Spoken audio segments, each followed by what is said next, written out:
Something that I'm sure fans of both Breaking Bad and Death Note have done, even if subconsciously, is compare Hank and Walter's dynamic to Light and El, as both of their relationships and the fact that they're so close to each other, yet one of them so far, constantly keeps audiences on their feet and makes memorable series-defining encounters. So I thought,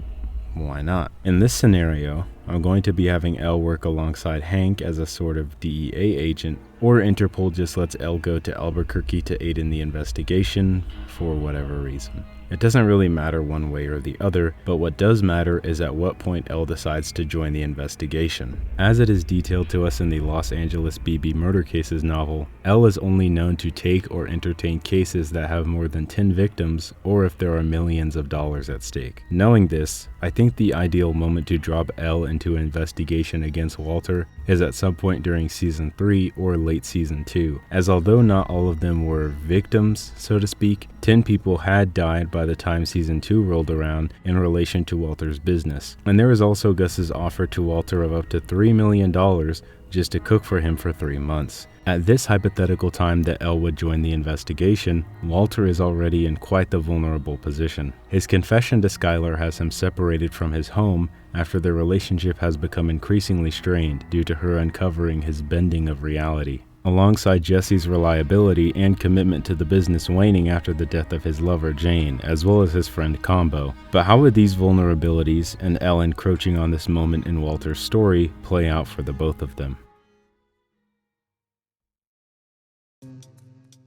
At first, Hank will become a bit uncomfortable or abrasive with both El and his style of investigation, as El is quick to act on even the smallest pieces of information or clues, which isn't always just, and this is why some of the novels have gone on to describe El and his methods as slightly evil. This is something that Hank would pick up on fairly quickly and will disapprove of, especially the more El starts to put together even the earliest pieces manifesting a profile of who he believes this Heisenberg character to be. The idea of family, holding on to it no matter what, as well as protecting and guarding it, is a very common theme throughout both Breaking Bad and Better Call Saul, with such on-the-nose lines as La familia es todo, or family is everything, being essentially the motto of the Salamanca family, spoken by both Hector and Lalo on 2 separate occasions, and even Tuco himself says that there is a lot of collateral damage when dealing with a man who has a family. Hank is also an excellent example of these principles, as he continuously overlooks many of the things that implicate Walter as the brains behind baking up that blue sky, either unknowingly or purposefully, such as the already quite damning JP Wynn lab mask all the way back in Season 1, or the fact that Walter can suspiciously somehow afford Hank's treatment, his own treatment, and a Dodge Challenger for Junior. Even if Hank does not think to inform El of proceeding pieces of evidence or information within the case, El will still ask about them himself, as he is just that meticulous, and this is already the first sign of trouble for Walter. Once El hears about something like the JP Wynn lab mask, and especially if Hank informs him that he decided to visit Walter to inquire about it, El will already start to close in on Walter as one of, if not the prime, suspect. Just as how, in the original series, El used the information that Kira must be in the Kanto region of Japan after Light kills Lind L. Taylor on live Japanese television, and that Kira must also be someone with access to police records, since criminals who weren't even reported on the news were somehow still being killed. These previously established facts in the investigation at the time, as well as qualities that he could imagine in someone like Kira,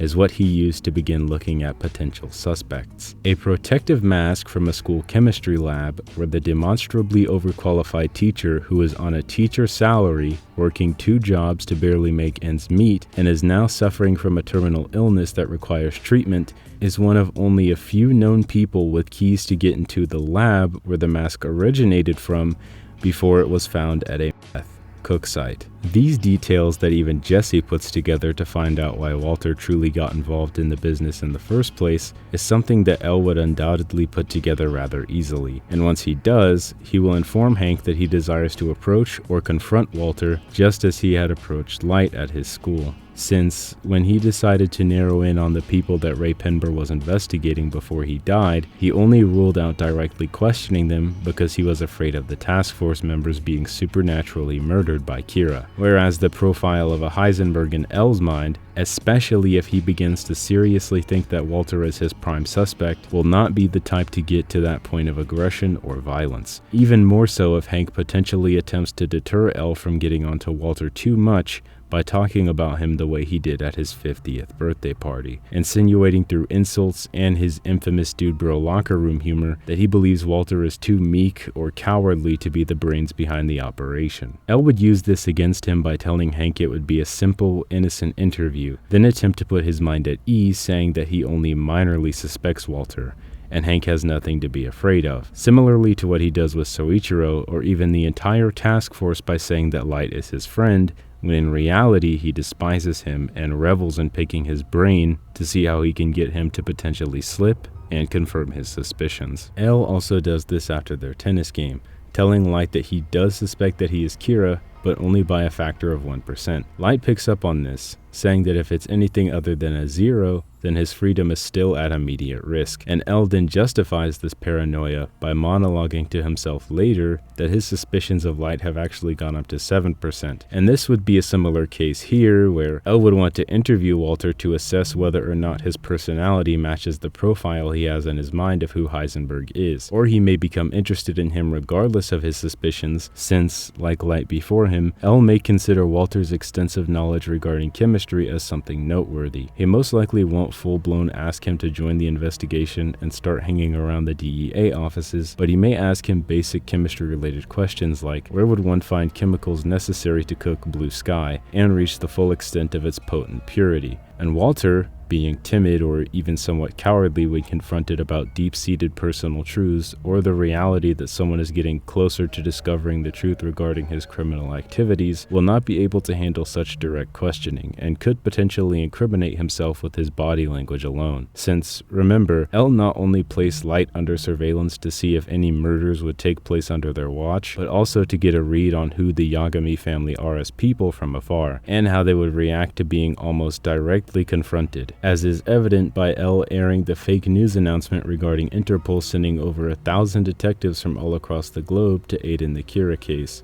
with the goal of goading a reaction out of either Sayu or Light, as it is only when Light reveals some of his true deductive capabilities to taunt L that L begins to find him intriguing. Though Walter is undoubtedly intelligent in his own right, he does not want to challenge someone like L, and only really plays into the sort of cat and mouse game between he and Hank once he's intoxicated. Therefore, I doubt L would look for any sort of challenge that he personally believed Light Yagami and Kira to be. L recognized Kira as a deluded murderer seeking to impose their brand of justice on the rest of society, and he sought to challenge that by calling Kira out as evil live on television for the people that Kira is attempting to rule by fear to watch, and by directly and publicly challenging Light as well as what he believes to be his new righteous purpose, the games between the two of them commence. But after meeting Walter and asking him the most basic of questions, or even more personal ones, such as how he's affording his treatment, L will pick up on these traits within Walter's speech or the movement within his face when he lies or is presented with something about his illicit activity, and recognize that Walter isn't someone with a grandiose sense of self seeking to usher in a new future for the rest of humanity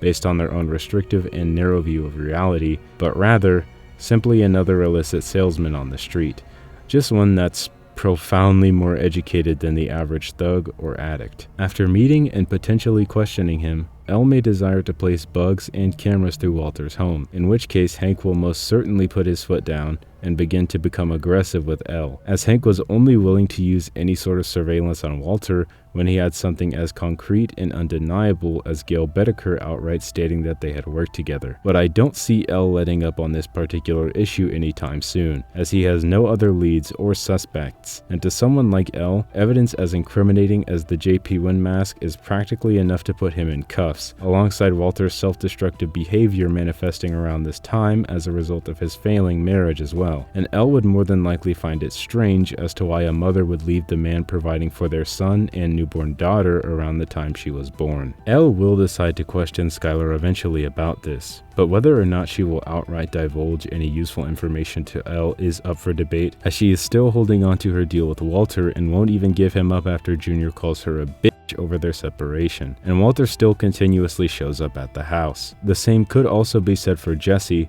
who has no shortage of his own problems with Walter towards the beginning of season 3, and especially a quarter or so into it after Hank puts him in the hospital. In said hospital, he admits that he is willing to give up Walter to save himself, or really just to spite him. Now, whether or not Jesse was bluffing here is purely up to speculation, but Elle having any sort of involvement in the RV destruction scenario is terrible for Walter, as not only could Elle come into contact with a mentally unfortified and vulnerable Jesse, if not from his latest falling out with Walter, then most certainly from Hank's assault, and being at one of his lowest points in the series, Jesse would undoubtedly be open to Elle's manipulation or coaxing, especially if he thinks he could use Elle to get back at Hank or Walter. Although Hank won't be as vitriolic towards Elle trying to question or intimidate Jesse, since he himself does it numerous times throughout the series, this RV situation wouldn't have as much time to breathe on its own, but it more so serves as the catalyst for what's to come. Directly after the RV incident, Gustavo meets with Marco and Leonel Salamanca to hopefully satiate their unending lust for revenge over Tuco's death, as the Salamancas believe in blood for blood, but Gustavo still needs Walter to cook for him at this point in the story. Therefore, he approves of the twins taking Hank's life to make amends for their cousin's death. From this point, events would play out as they do in the original series, with Hank surviving his encounter with the Salamanca twins, but still ending up hospitalized as a result. And this is where things get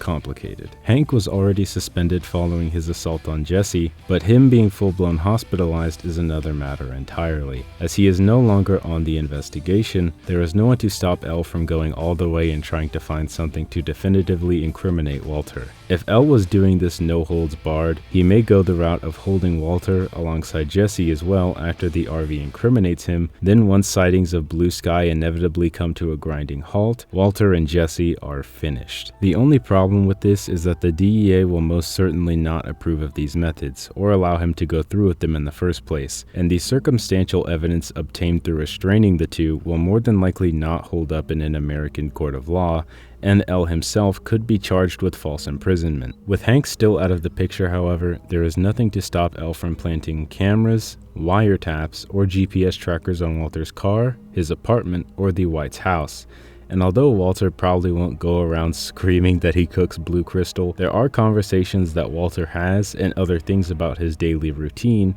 that will give Elle something to chew on and potentially another reason to interrogate or get closer to him. If he tracks Walter going to the laundry, he may seek to investigate it just as Hank does, but there is no Walter to get in the way of that. If he hears the "are we safe" conversation between Walter and Skylar in his car, he will question Walter about what exactly he is doing or involved with that could endanger him or his family. There are also Walter's visits to the Los Pollos Hermanos farm, which Elle may choose to question him on as well, as any of these places could be used to launder dirty money or conduct the illicit business Elle assumes Walter is involved in. But speaking of Los Pollos and the laundry, I've also neglected to mention Gustavo's part and how the investigation would play out. If Elle decides to visit Hank in the hospital, as he did Soichiro with his heart attack, and Gustavo sees him, he won't be immediately alarmed, but he may increase his visits to the DEA office or to Hank in the hospital to get a read on Elle. Gus has never feared the DEA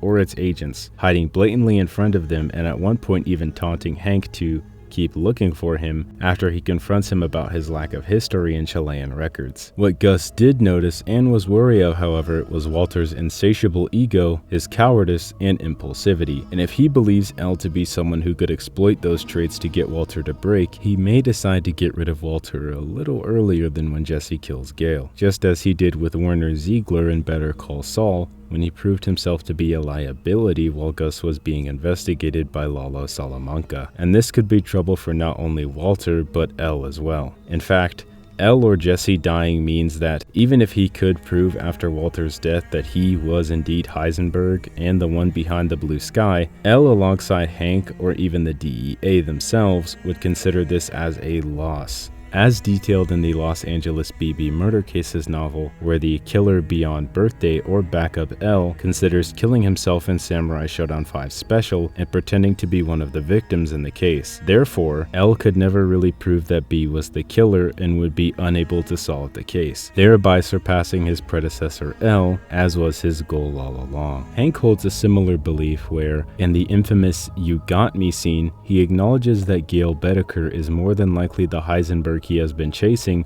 but he also similarly laments that he could not catch and arrest him directly with his own hands. There is also an instance in the L Changed the World novel, which takes place in an alternate reality where L actually nearly takes the victory over Light until he uses a scrap from the Death Note to kill himself, and L grovels in depression, contemplating about what he considers to be a loss, even going as far as to say he was, quote, not even close to winning. If Gus doesn't get to Walter before L does, then I think he can more than likely bring Walter in at around episode 11, Abiquiu, where Hank is still in the hospital and therefore there is no one to stop L from placing bugs and cameras in the White's home, just as he did with Light when he thought that he was one of only 3 to 4 people that could be Kira based on the profile he had built in his mind. And in this episode, Walter quite blatantly admits to money laundering in a talk with Skylar, and not only may this be enough to bring Walter in, but could also justify a search of the laundry or even the Los Pollos Hermanos farm, as either of these places that Walter visits could be used for this illicit activity. And as Walter is already behind schedule with his cooks due to Hank being in the hospital, sightings of Blue Sky inevitably dying down due to he or Jesse's imprisonment only makes it worse. And this is considering that L hasn't gotten Walter to break during any prior questioning or interrogation, since, as I mentioned earlier, he pretty much wears his fear and guilt on his face whenever he is confronted about or presented with something in relation to his criminal activity. And it would be no surprise to me if L somehow manipulated Walter into giving up Gus's entire operation just to save his own skin. The only thing really stopping L from catching Walter early on in the investigation is Hank's intervention, as whether subconsciously or knowingly, he just outright refused to look into Walter as a suspect at all. Even when he acknowledges Hugo wasn't at all responsible for the missing JP Wynn lab mask, he refuses to look into Walter as the only other immediate person with keys to the chemistry lab inventory. L, however, does not have this attachment to Walter or really anybody else, as is result from his conditioning at Lammy's house, which is also demonstrated by the fact that he was so detached from Soichiro having panic attacks and breaking down whenever L at all insinuated Light as his main suspect in the Kira investigation. The combination of L's detachment, Walter just not being as hidden or clever as someone like Gustavo, and L's raw capabilities as a detective, being described as superhuman and even stopping entire world wars at just 8 years old in L Changed the World, make this a rather easy case for L without someone like Hank stopping him from going about the methods he would use to attain proof enough to keep Walter in jail. L nearly solved the supernatural Kira case even though he was up against someone who was relative to him in intelligence and actual gods of death. The Blue Sky case, with evidence as blatant as the JP Wynn mask, Walter openly talking about his crimes where L may be listening, alongside Walter somehow being able to afford cancer treatment on a teacher's salary, is seemingly nothing in comparison. So yes, without Hank in his way, and if Gus doesn't get to him first, L will catch Walter White. If you enjoyed this video, maybe you're an old sub and you liked the first Death Note video in quite some time, or you enjoyed my first full-length Breaking Bad video, like it to support both the channel and myself, as well as tell me you want more Better Call Saul, Breaking Bad, and Death Note videos in the future. Subscribe for free to be notified of my future videos, and thank you all for watching. Have a blessed day.